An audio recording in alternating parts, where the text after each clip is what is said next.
এত অহংকার কিসের? একবার কবরস্থানের দিকে যাও, দেখবা ধনী গরিব সবাই সাদা কাপড় জড়িয়ে শুয়ে রয়েছে। ইতিহাস সাক্ষী আছে, যাকে তুমি সব থেকে বেশি ভালোবাসবে সে তোমার স্মৃতি হয়ে থেকে যাবে, সাথী হয়ে নয়।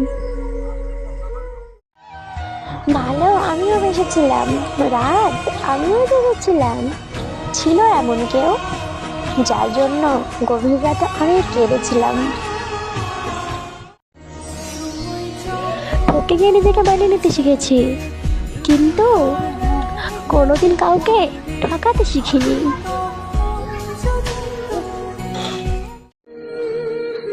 আমি অপেক্ষা করব, কিন্তু আর প্রকাশ করব না। প্রতিটা লাইন আমি তোমার জন্যই লিখব, কিন্তু কখনো নাম লিখব না।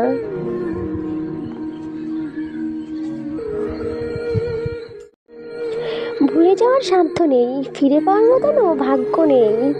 তবুও অপেক্ষায় আছি, মাঝপথে যদি আবারও দেখা হয়। কাউকে কাঁদালে নাকি তার চোখের পানির হিসেব দিতে হয়। আল্লাহ তোমাকে মাফ করুক, নয়তো এত হিসেব তুমি কিভাবে দেবে? ঘুমিয়ে গেলে আর কোনো ব্যথা থাকে না, হোক সেটা শরীরের কিংবা মনের।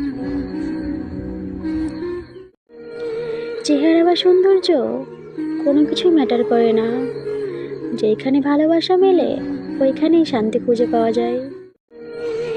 পৃথিবীতে সব থেকে ভয়ঙ্কর জিনিস হলো মানুষের প্রতি মায়া। মায়া জিনিস সত্যি খুব খারাপ জিনিস, না দেয় ভালো থাকতে, না দেয় ভুলে থাকতে।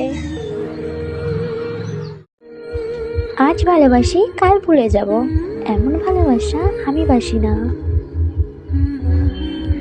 একবার যাকে মন থেকে ভালোবাসবো, মরার আগে পর্যন্ত ভুলবো না।